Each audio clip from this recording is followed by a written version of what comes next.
Capítulo 10. Todos têm uma pedra.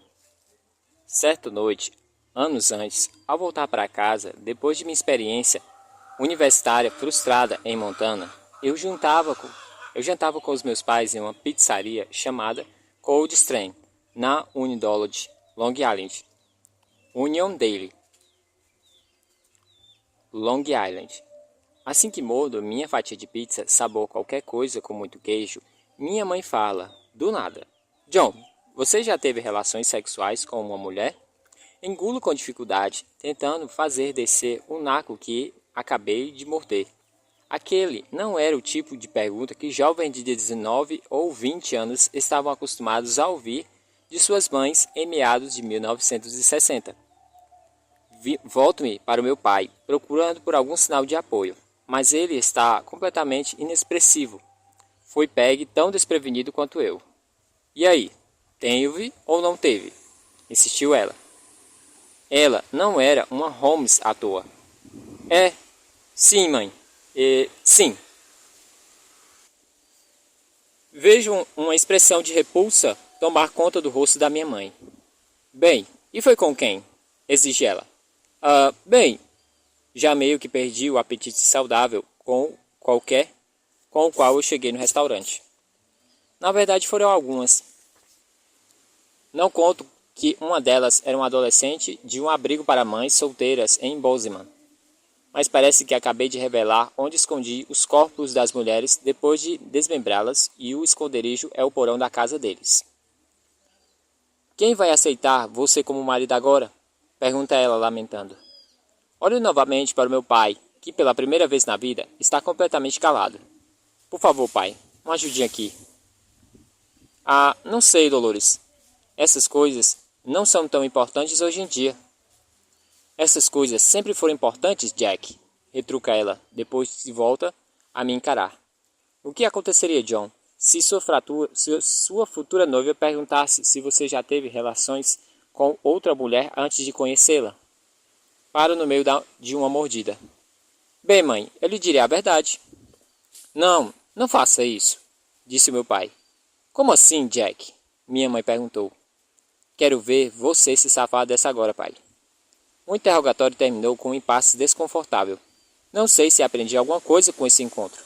Não lembro se revelei a Pam meu passado, ou se ela suspeitou de algo. De qualquer maneira, ela concordou em se casar comigo, apenas apesar dos temores da minha mãe. Mas, ao me lembrar desse questionário sobre a perspectiva de um agente federal, analista de perfis criminosos e especialista em comportamentos e psicologia criminal, me dei conta de algo importante. Mesmo com todo o treinamento e a experiência analítica que possuo hoje, não teria me saído nem um pouco melhor lidando com a inquisição da minha mãe. Porque ela tinha me atingido em um ponto vulnerável da verdade. Eis o outro exemplo. Desde que me tornei diretor de análise de perfis do FBI, passei a selecionar e treinar pessoalmente todos os outros analistas. Por isso, desenvolvi um relacionamento bastante próximo e cooperativo com todos os homens e as mulheres que trabalhavam em minha equipe. A maioria deles se destacou por conta própria. Mas, se fosse preciso escolher alguém que foi um verdadeiro discípulo, seria Greg Cooper. Greg largou um cargo de respeito como chefe da polícia em uma pequena cidade de Utah aos 30 e poucos anos e se juntou ao FBI depois de ouvir uma palestra de Ken Lane e Bill Hagmier em um seminário sobre aplicação de leis.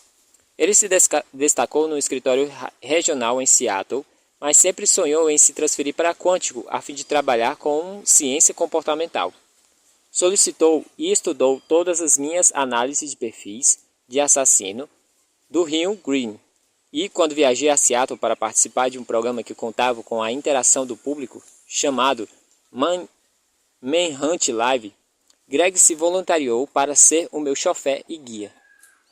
Quando me tornei diretor da reorganizada Universidade de Apoio Investigativo, Greg trabalhava como agente residente do FBI em Orange County, na Califórnia, e eu morava em Laguna Niguel. Eu o levei para Quantico, onde seu desempenho foi exemplar. Assim que entrou na minha unidade, Greg foi designado para um escritório subterrâneo e sem janelas que compartilhava com Jana Moret, uma ex-policial e detetive da divisão de homicídios da Califórnia, que se tornou agente especial e, entre muitas ótimas qualidades, é uma loira extremamente atraente. Em outras palavras, ela era tudo de bom. Para muitos homens, essa não seria uma tarefa difícil, mas acontece que Greg era um mórmon devoto, um pai de família muito correto e dedicado, com 5 filhos adoráveis e uma esposa maravilhosa chamada Rhonda, para quem havia sido um grande sacrifício se mudar da ensolarada e paradisíaca Califórnia para a adormecida, quente e úmida Virgínia. Sempre que ela perguntava sobre a companheira do escritório dele, Greg enrolava e falava e tentava mudar de assunto. Finalmente, cerca de 6 meses depois de começar a trabalhar conosco, Greg leva Rhonda para a festa de Natal da unidade. Não estou lá, devido a um caso fora da cidade, mas Jana está, com toda a sua empolgação natural. E, como fazia nas festas, ela usa um vestido vermelho sutil, discreto e justo, com um grande decote. Ao voltar para o escritório, fico sabendo que Jim Wright, o diretor imediato da unidade que assumiu minha função como administrador do programa de análise de perfis, que havia rolado muitas faíscas entre Rhonda e Greg depois da festa. Ela não ficou nada satisfeita em saber que ele estava passando os dias em um espaço tão apertado com uma agente linda, durona e charmosa, que era tão hábil em um campo de tiro quanto em uma pista de dança. Portanto, peço que minha secretária tire Greg de uma reunião e diga que ele precisa falar comigo imediatamente. Ele chega à minha sala em uma expressão um pouco preocupada. Só está no trabalho há 6 meses. A unidade era o sonho dele e realmente quer dar o melhor de si. Levanto o olhar da mesa e digo: feche a porta, Greg, e sente-se. Ele se senta, ainda mais incomodado pelo tom da minha voz. Acabei de conversar com Rhonda pelo telefone, continuo. Soube que vocês tiveram alguns problemas. Você acabou de conversar com a Rhonda? Ele nem olha para mim, apenas encara o telefone em cima da mesa. Olha, Greg, digo com um tom de conselheiro mais tranquilizador possível. Adoraria acobertar as suas ações, mas quando você e Jana viajaram juntos, não posso tomar providências especiais. Você precisa lidar com isso sozinho. Está claro que Rhonda sabe o que está acontecendo entre você e Jana. Não há nada acontecendo entre nós dois, ele responde imediatamente.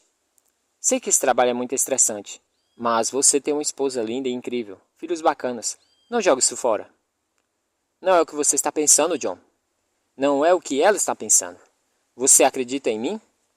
Enquanto ele fala, ele não para de encarar o telefone, talvez pensando que, concentrando-se o suficiente, conseguirá fulminá-lo. Começa a suar frio. Consigo ver a artéria carótica pulsando em seu pescoço. Ele está perdendo a cabeça. Por isso, resolvo parar com a brincadeira. Olhe para você, seu miserável. Abro um sorriso triunfante. Você se considera um interrogador? Nessa época, ele estava preparando um capítulo sobre interrogatórios para o Manual de Classificação Criminal. Você fez alguma coisa pela qual devo se sentir culpado? Não, John, eu juro. E vejam só, consegui manipulá-lo completamente. Você é totalmente inocente. Era um chefe de polícia, um interrogador experiente. Mesmo assim, virou um fantoche nas minhas mãos. E então, o que tem a dizer em sua defesa? Naquele momento, enquanto um suor de alívio escorria de sua cabeça calva, ele não conseguia dizer nada em defesa. Eu sabia que conseguia mexer com ele daquele jeito, porque isso havia sido feito comigo de maneira igualmente bem-sucedida e poderia voltar a ser feito em uma situação parecida. Todos somos vulneráveis. Não importa o quanto você sabe, quanta experiência tem ou quantos interrogatórios bem-sucedidos já realizou. Não importa se você compreende a técnica.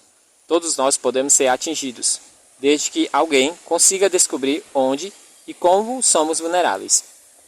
Aprendi essa lição em um dos meus primeiros casos como analista de perfis, e a utilizei muitas vezes. Depois, não E a utilizei muitas vezes depois, não apenas em demonstrações para minha própria equipe. Foi a primeira coisa que realmente ensinei um, perdão, foi a primeira vez que realmente ensinei um interrogatório. Em dezembro de 1979, o agente especial Robert Leury, da agência residente de Home, na Geórgia, entrou em contato comigo e relatou os detalhes de um crime particularmente terrível, pedindo que eu desse prioridade máxima ao caso. Na semana anterior, Mary Frances Storner, uma garota bonita e extrovertida de Aldairsville, a cerca de meia hora de Home, havia desaparecido depois de descer do ônibus escolar na porta de casa, a uns 100 metros da estrada. Seu corpo foi encontrado mais tarde em uma área arborizada usada para encontros românticos, a cerca de 15 quilômetros dali, por um jovem casal que notou o casaco amarelo cobrindo a cabeça da vítima. Eles contaram à polícia e não perturbaram a cena do crime, o que foi uma consideração vital. Determinou-se que a causa da morte foi um trauma por ação contundente na cabeça. O exame necrológico detectou uma fratura no crânio compatível com uma grande pedra. Nas fotos da cena do crime, há uma pedra manchada de sangue bem ao lado da cabeça dela. Marcas no pescoço também indicam estrangulamento manual por trás. Antes de analisar o material do caso, eu queria descobrir o máximo possível sobre a vítima. Todos tinham algumas coisas maravilhosas a dizer sobre Mary Frances. Todos a descreviam como amigável, sociável e simpática. Ela era doce e inocente. Tocava o tambor na banda marcial da escola e costumava usar o uniforme da banda nas aulas. Era uma menina bonitinha de 12 anos que parecia ter mesmo 12 anos. E não tentava parecer ter 18. Ela não era promíscua e nunca havia se envolvido com drogas ou álcool. A autópsia indicava claramente que era virgem antes do estupro. De maneira geral, era o que caracterizamos como uma vítima de baixo risco raptada em um cenário de baixo risco. Depois de ser informado sobre o caso, ouvi o que Leury tinha a dizer e estudar os arquivos e as fotos da cena do crime. Preenchi minha folha com as seguintes notas: perfil, sexo, M, raça, B, idade, entre 25 e 30 anos, estado civil, casado, problemas ou divorciado, militar, dispensa por desonra, dispensa médica, ocupação, trabalhador manual, eletricista, encanador, QI, médio, acima da média, educação, nível médio, no máximo abandonou, antecedentes criminais, incêndio, estupro, personalidade, confiante, arrogante, passou no polígrafo, cor do veículo, preto ou azul, interrogar, direto, projeção. Esse foi um estupro de ocasião e o assassinato não fora planejado ou intencional. A aparência desarrumada das roupas do corpo de Mary Frances indicava que ela havia sido forçada a se despir, mas não teve permissão de se vestir novamente depois do estupro. Pelas fotos dava para notar que um dos tênis estava com um cadastro desamarrado e o relatório indicava sangramento em sua calcinha. Não havia resíduos nas costas, nádegas ou nos pés. Isso sugeria que ela havia sido estuprada dentro de um carro, não no solo arborizado onde seu corpo foi encontrado. Ao olhar atentamente para as fotos bastante comuns da cena do crime, comecei a compreender o que acontecera. Eu consegui imaginar toda a situação. Por conta da sua pouca idade e sua natureza extrovertida e confiante, seria fácil abordar Mary Frances em um ambiente pouco ameaçador, como um ponto de ônibus escolar. O suspeito provavelmente a persuadiu a se aproximar de seu carro. Depois a agarrou e a forçou a entrar usando uma faca ou arma de fogo. O isolamento da área onde o corpo foi encontrado indicava que ele conhecia bem a região e sabia que não seria perturbado. A partir da cena do crime, dava para perceber que não fora planejado, mas tomara forma quando ele passou de carro perto da vítima. Como no caso de Odom e Lawson, se alguém houvesse se deparado com a cena no momento certo, o crime não teria acontecido. Pela doçura e pelo bom humor da menina, a mente fantasiosa do criminoso interpretou sua simpatia inocente como promiscuidade e concluiu que aquela era expressão de desejo de brincar sexualmente com ele. É claro que, na verdade, isso era completamente falso. Depois de ser atacada, ela teria ficado aterrorizada ao extremo, com muita dor, gritando por socorro e implorando por sua vida. A fantasia que ele nutria havia anos era uma coisa, mas a realidade não era nada agradável. Ele havia perdido o controle da situação com aquela pequena menina e se dado conta de que estava metido em uma confusão enorme. Àquela altura, percebeu que sua única saída seria matá-la. Mas, como ela temia por sua vida, controlá-la foi muito mais difícil do que imaginara. Então, a fim de facilitar as coisas por si só e de que ela cooperasse e ficasse mais dócil, ele pediu para que ela se vestisse rapidamente, para que a libertasse. Ou ele a deixaria fugir correndo, ou talvez a amarrasse em uma árvore antes de ir embora da cena. Mas, assim que ela lhe deu as costas, ele se aproximou por trás e a estrangulou. Provavelmente, conseguiu fazer com que ela desmaiasse, mas o estrangulamento exige muito mais força no tronco. Ele não havia sido capaz de controlá-la antes e não conseguia terminar o que tinha começado.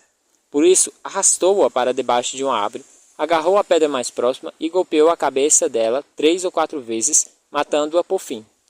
Eu não achava que o criminoso conhecesse Mary Frances muito bem, mas eles já haviam se esbarrado um no outro pela cidade o bastante para que ela o reconhecesse e para que ele tivesse criado fantasias a respeito dela. Ele provavelmente já a vira indo para a escola em seu uniforme da banda. Pelo posicionamento do casaco na cabeça dela, eu sabia que o suspeito não se sentia bem a respeito do crime. Também sabia que a polícia estava lutando contra o tempo. Nesse tipo de caso, e com esse tipo de criminoso, inteligente e organizado, quanto mais tempo ele tivesse para pensar sobre o crime, racionalizá-lo e justificá-lo como culpa da vítima, mais difícil seria de fazê-lo confessar. Mesmo assim, se ele passasse pelo polígrafo, os resultados seriam, no máximo, inconclusivos. E, assim que se sentisse que a poeira tinha se baixado, e não levantaria suspeitas ao partir, ele viajaria para outra parte do país, onde seria difícil rastreá-lo, e onde outra menininha correria perigo. Para mim, o suspeito era da região, e a polícia quase certamente já o interrogara. Ele seria cooperativo, mas arrogante, e não se abalaria se a polícia o acusasse.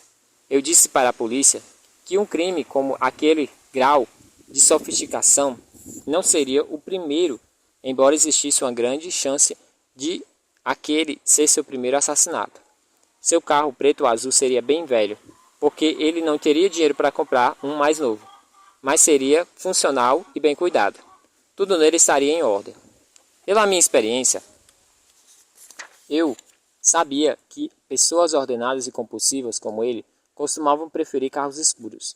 Depois de ouvir tudo isso, um dos policiais ao telefone disse: "Você acabou de descrever um suspeito que libertamos. Ele ainda era um suspeito em outro crime e se encaixava com perfeição no perfil. Seu nome era Darrell Gene Davier, um homem branco de 24 anos que havia se casado e se divorciado 2 vezes e que atualmente morava com a sua primeira ex-mulher. Ele podava árvores em Home, Geórgia, onde era considerado um forte suspeito de estupro de uma menina de 13 anos, mas nunca fora formalmente acusado. Ele havia se alistado no exército depois de seu primeiro divórcio, mas tinha desertado, sendo dispensado depois de 7 meses de serviço. Dirigia um Ford Pinto de 3 anos, o qual mantinha em bom estado. Admitiu ter sido preso quando menor por portar um coquetel Molotov. Abandonou a escola depois do 8º ano, mas esses testes indicavam que seu QI estava entre 100 e 110. Davier foi interrogado e a polícia perguntou se ele tinha visto ou ouvido alguma coisa estranha. Ele que já estava podando as árvores para a empresa da eletricidade na rua dos Stoner por 2 semanas antes do rapto de Mary Frances. A polícia me disse que marcara um teste de polígrafo com ele naquele mesmo dia. Falei que aquela não seria uma boa ideia. Eles não conseguiriam nada com o teste, o que só reforçaria a habilidade do suspeito de lidar com o processo interrogativo. Naquela época, ainda não tínhamos muitas experiências em campos com interrogatório, mas a partir das entrevistas nas prisões e dos estudos em andamento com assassinos em série, eu acreditava estar certo. De fato, quando eles me ligaram no dia seguinte, disseram que o teste do detector de mentiras havia sido inconclusivo.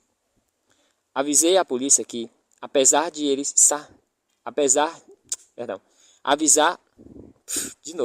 avisei a polícia que, agora que ele sabia que seria capaz de enganar a máquina, só restaria uma maneira de capturá-lo. Encene o interrogatório na delegacia da noite. Inicialmente, o suspeito se sentirá mais confortável, e isso o tornará mais vulnerável a perguntas. Isso também o convencerá de sua seriedade e dedicação. Ele sabe que não haverá um ponto de intervalo arbitrário, como almoço ou jantar, e sabe que não será exigido como um troféu para a mídia caso se entregue. Faça com que a polícia local e o escritório regional do FBI de Atlanta realizem um interrogatório junto, para apresentar uma frente unida e para sugerir que todo o peso do governo americano está contra ele. Posicione pilhas de pastas de arquivos com nomes de suspeitos diante dele, mesmo que eles estejam apenas cheios de papéis em branco. E o mais importante, sem falar nada a respeito dela, posicione a pedra ensanguentada com um ângulo de 45 graus no campo de visão dele, para que seja obrigado a virar o rosto a fim de olhar para ela. Olhem atentamente suas pistas não verbais, seu comportamento, sua respiração, transpiração, seu pulso caroide. Se ele for o assassino, não conseguirá ignorar a pedra, mesmo que vocês não a tenham mencionado ou explicado sua importância. O que precisávamos criar é o que eu costumo chamar de fator cu na mão. Na verdade, usei o caso Stone como laboratório nas minhas teorias. Ele ofereceu as origens experimentais de muitas técnicas que refinamos mais tarde. Prossegui afirmando que ele não iria confessar. O estado da Geórgia conta com a pena capital, e mesmo que ele fosse apenas condenado à prisão, sua fama de molestador de crianças poderia lhe render um estupro no primeiro banho. Todos os outros prisioneiros estariam de olho nele. Usem luzes fracas e misteriosas, e não mantenham mais de 2 policiais ou agentes na sala de interrogatório ao mesmo tempo, sendo de preferência um do FBI e o outro do Departamento de Polícia de Aldairsville. O que vocês precisam fazer é sugerir que compreendam o suspeito, o que se passa pela cabeça dele e o estresse que enfrentava. Não importa o quanto isso possa parecer nojento, vocês precisam projetar a culpa na vítima, sugerir que ela o seduziu, perguntar se ela o incitou se ameaçou chantageá-lo. Ofereçam a ele um cenário pelo qual ele possa se livrar. Ofereçam a ele uma maneira de explicar seus atos. Outra coisa que eu sabia, com base em todos os casos que já havia analisado, era que, em homicídio por trauma, por ação contundente ou facadas, o agressor dificilmente conseguia evitar os vestígios de sangue da vítima respingarem nele. É algo tão comum que pode ser usado em um interrogatório. Quando ele começar a enrolar, mesmo que apenas um pouco, eu disse, encare nos seus olhos e diga que a parte mais perturbadora de todo o caso, é que sabiam que havia sangue da vítima nele. Sabíamos que há sangue em você, Jenny, em suas mãos e nas suas roupas.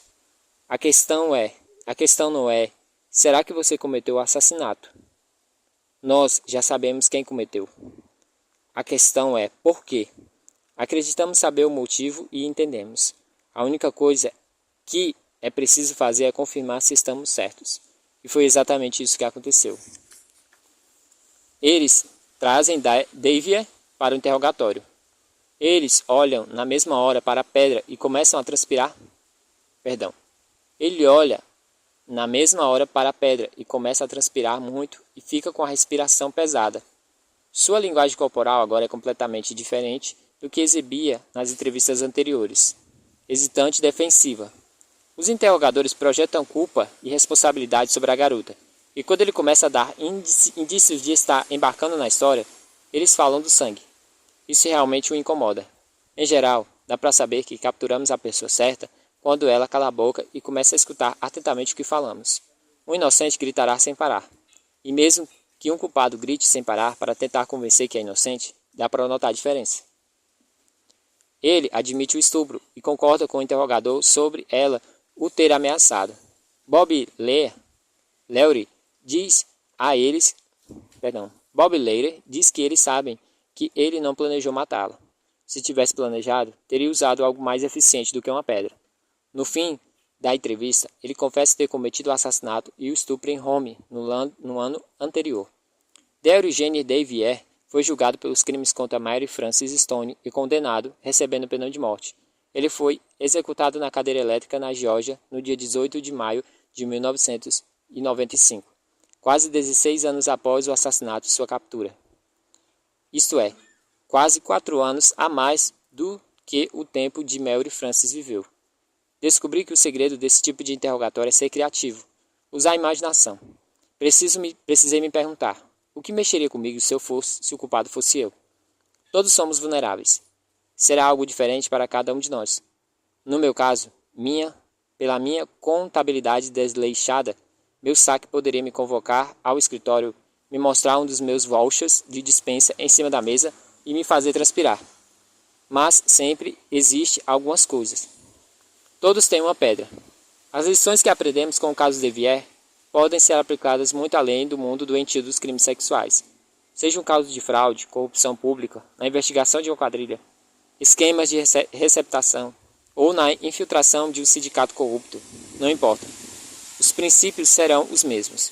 Meu conselho em qualquer um dos casos seria focar em quem você considera ser o elo mais fraco, levá-lo para o interrogatório e deixá-lo que ele veja exatamente o que você está enfrentando. Para depois ganhar sua cooperação e assim chegar aos outros. Em qualquer caso de conspiração, isso é uma questão crucial. É preciso fazer com que um dos caras vire a casaca e se torne testemunha do governo. Para depois ver todo o castelo de cartas desmoronar. É muito importante saber quem abordar primeiro, porque se você escolher a pessoa errada e ela não virar a casaca, informará todos os outros sobre os planos e você voltará à estaca zero. Digamos que estamos investigando um caso de corrupção pública em uma cidade grande, onde suspeitamos que 8 ou 10 de um mesmo órgão estão envolvidos. E digamos que a pessoa no primeiro ou segundo cargo mais alto do órgão seja a melhor opção.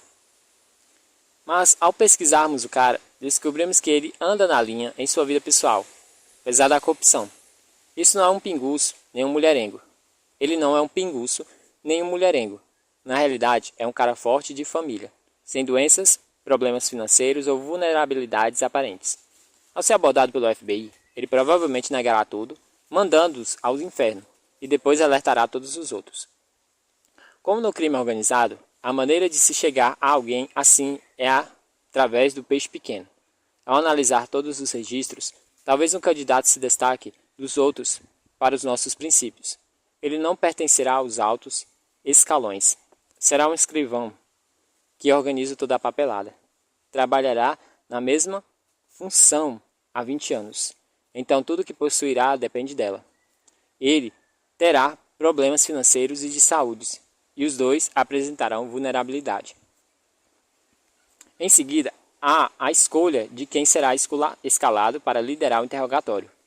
Minha escolha sempre é alguém um pouco mais velho e com mais autoridade do que o sujeito, que se vista com elegância e tenha uma postura dominante.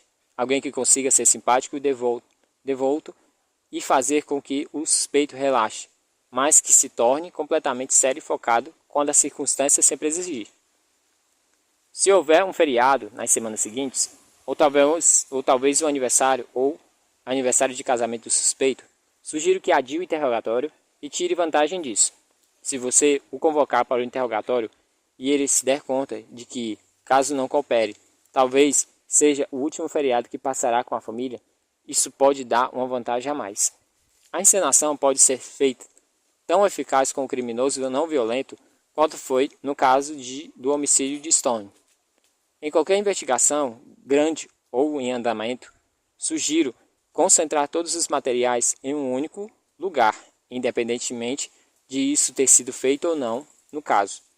Ao usar uma sala de conferências para sua força-tarefa, por exemplo, reunindo todos os seus agentes, funcionários e arquivo de caso em um único lugar, você mostrará ao suspeito como você está levando aquilo a sério. Se puder decorar as paredes, digamos, com ampliações de imagens de câmeras de segurança e outros sinais do quanto a investigação é abrangente e oficial, conseguirá passar a mensagem que deseja de forma muito mais eficaz. Alguns monitores de televisão exibindo vídeos de seus alvos praticando o alto são a cereja do bolo. Um dos meus truques finais preferidos é a inclusão de tabelas nas paredes apresentando as penalidades que cada pessoa enfrentará caso seja condenado. Não há nada mais que isso, mas é algo que costumava deixar o suspeito sob pressão e deixá-lo e lembrá-lo do que está em jogo.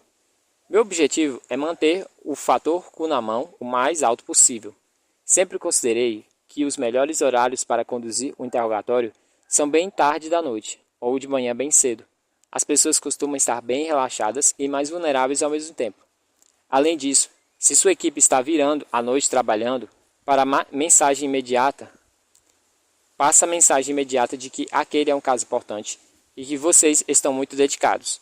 Outra consideração prática de se realizar um interrogatório à noite, em qualquer caso envolvendo conspiração, é que o suspeito não deve ser visto por nenhum dos outros. Se ele achar que foi descoberto, não fará acordo algum. A base para qualquer acordo bem-sucedido será a verdade, e um apelo para a razão e o bom senso do sujeito. A única coisa que a ensinação é capaz de fazer é chamar a atenção para os elementos principais.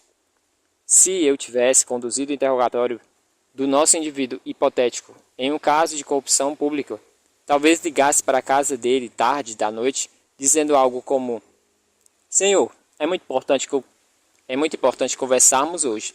Agentes do FBI estão chegando à sua porta nesse exato momento. Eu deixaria bem claro que ele não estava sendo preso e que não precisaria acompanhar os agentes se quisesse, mas sugeria enfaticamente que fosse com eles até a delegacia, pois talvez não tivesse outra chance.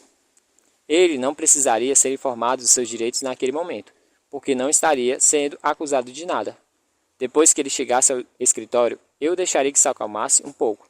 Quando o time adversário do futebol americano precisasse dar um chute a muitos metros de distância da última jogada para conseguir vencer a partida, você pede um intervalo para oferecer ao jogador responsável pelo chute algum tempo para pensar. Qualquer um que tenha sido obrigado a esperar para ver um médico antes de uma consulta importante sabe como isso pode ser eficaz.